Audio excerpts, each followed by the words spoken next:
Kale ambanirizaako buterevu yonna gye musinzidde okubeera nga mutulaba okosako kubanga mutuuliriza bitundu byonna ebikolegwa nga Uganda ne bweru waalyo buli omu yonna gy'osinzidde ku mulimu okubeera ng'okakkalabiza enkya y'olunaku olwaleero ziri ennaku z'omwezi 2 lunaku lwa Mande mwezi gwa 6 era nga tutandise okubanga tukwata ku kitundu ekyokubiri eky'omwaka buli otuuka mu mwezi gw'omukaaga ng'omanyirawo nti oba oliawo omwaka tutandise okugumalako.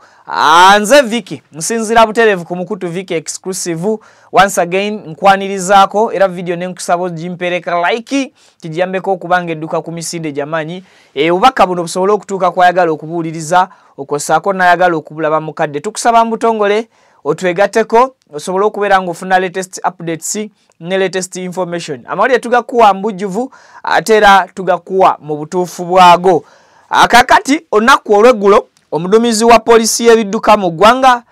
AIGP Lawrence Niwabine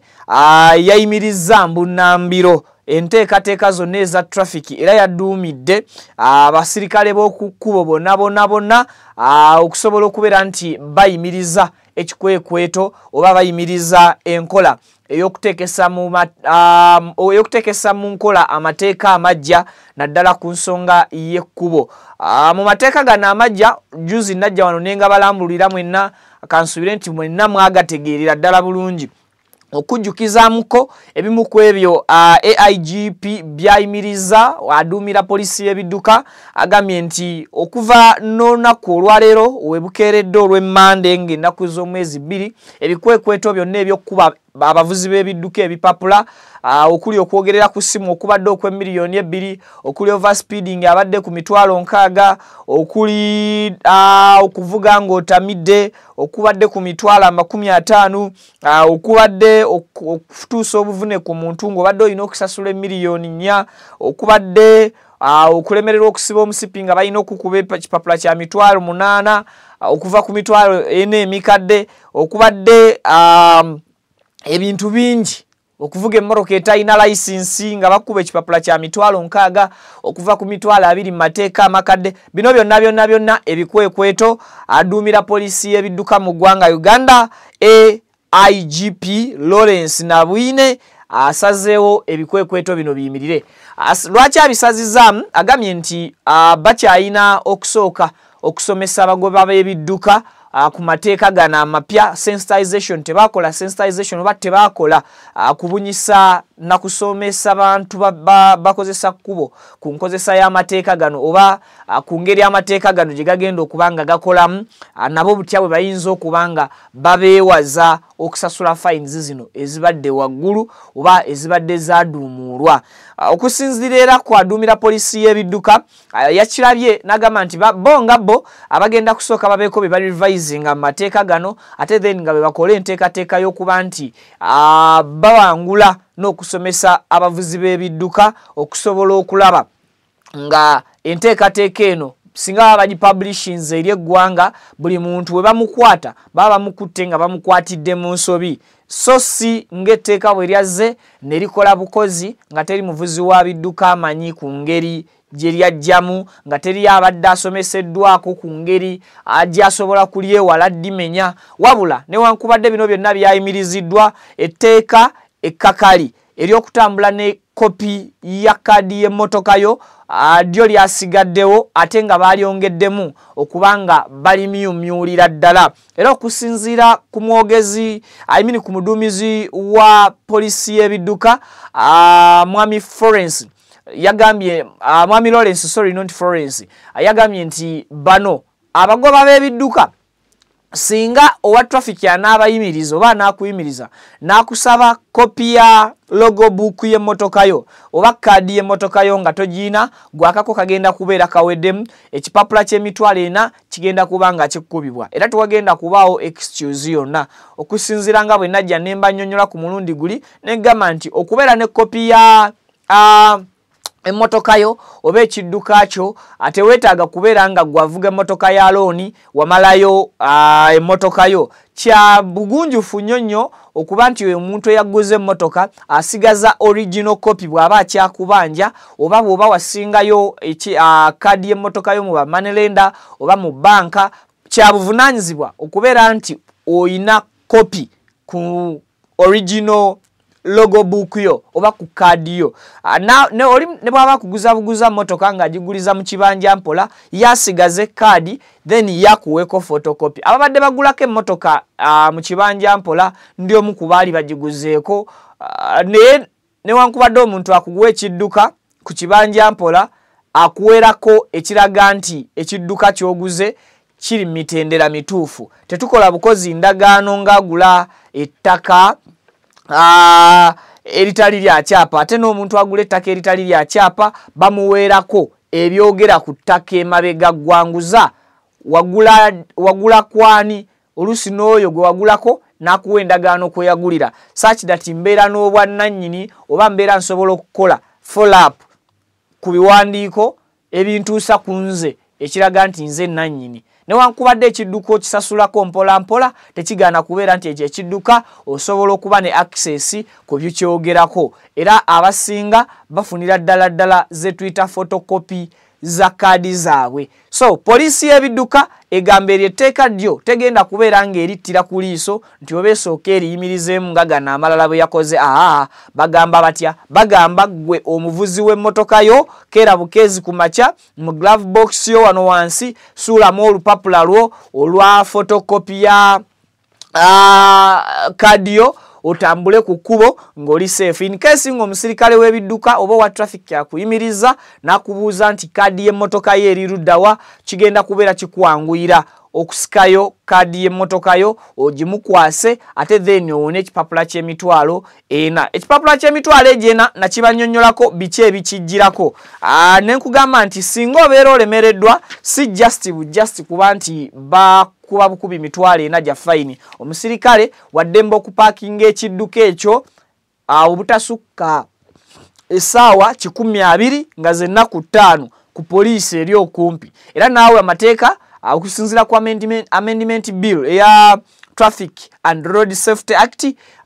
gye bakola mu mwaka gwa 2022 bakuwa ebbeetu mu nnaku ezo 5 singa emmotoka yo babeera bagipaakinze oli wa ddembe okutwala original copy kati ate awo kasita bakwata emmotoka yo obeera kyetaaga ku presentingayo photocopy eya logo book yo obeera weetaaga kutwala original copy eya kaadi y'emmotoka yo ogitwale ku nearest police eyo basobole okubanga bakuwa emmotoka yo wabula era singa olemererwa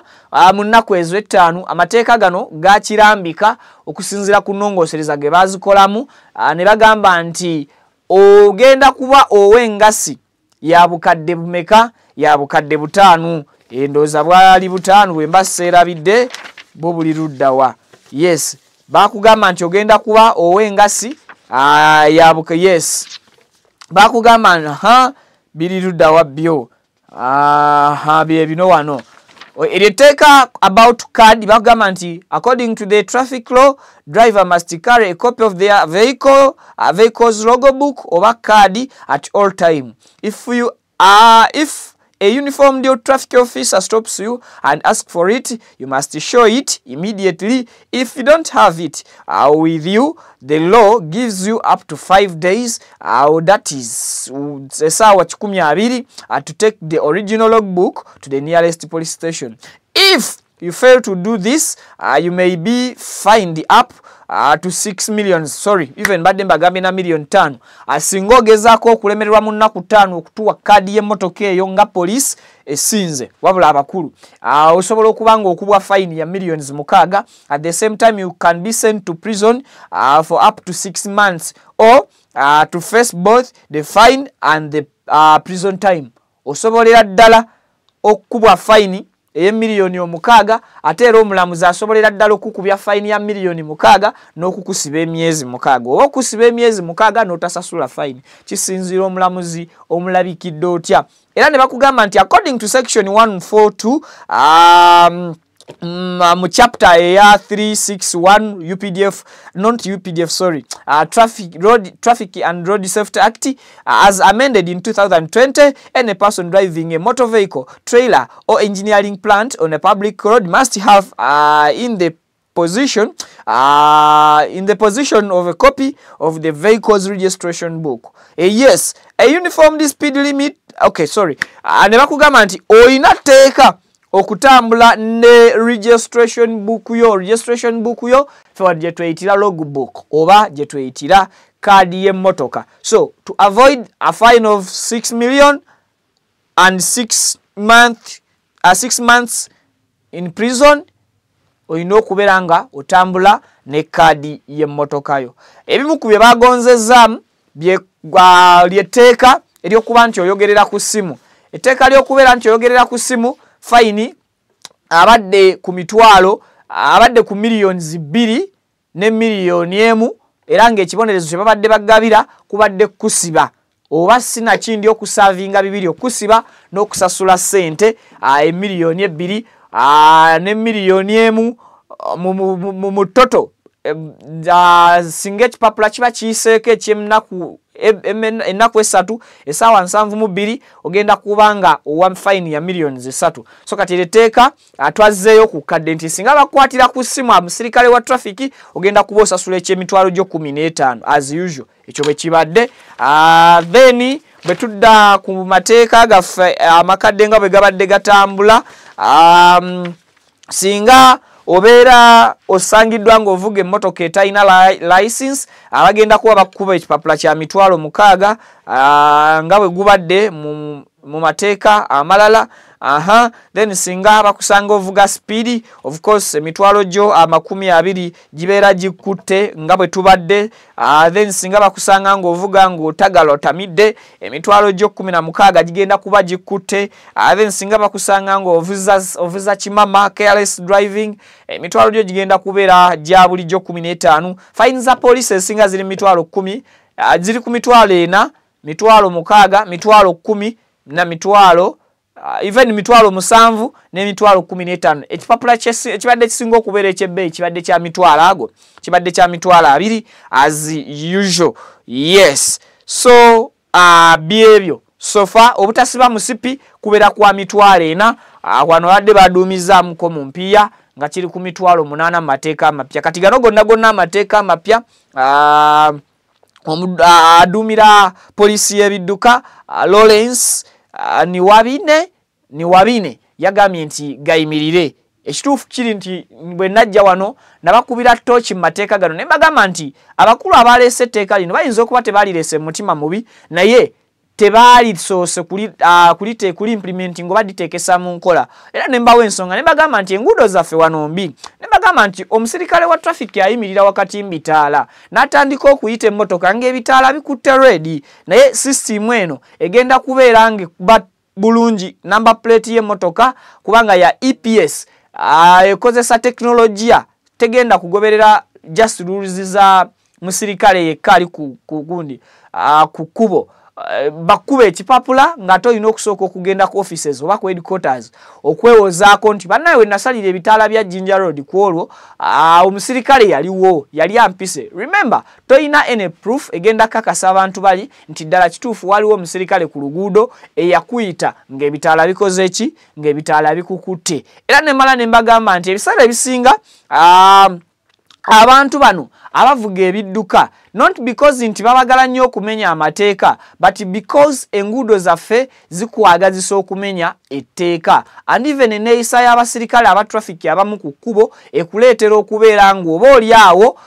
okola ensobi ku kkubo nga gwe ng'omuvuzi olabira ddala omusirikale wakulagira okuyita toteekeddwa kuyitawo, but ye olw'okuba ali mu uniform n'akugamba oyitewo olina okugondera omenye amateeka in presence of omusirikale, then okole ekyo kyabeera akulagidde.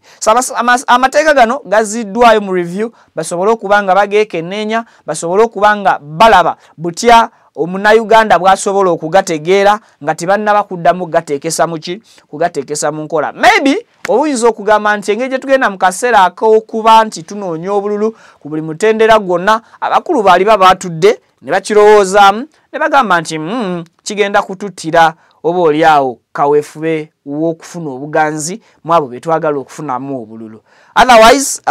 bingi ebigenda okubanga bivaayo era nga bitambulira ku tteeka lino byengenda okubeera nga mbawa singa wanaaba waliwo enkyukakyuka ezikoleddwa. Omukutu baguyita Viki Exclusive. Nze Viki mbagaliza amakya amalungi baganda bange abakyatambula okugenda Namugongo okulamaga olunaku lwankya ennaku z'omwezi 3 tugenda kubeera awo butereevu nnyo Namugongo era enteekateeka zonna twasulidde ddala ku kigwa ky'abajulizi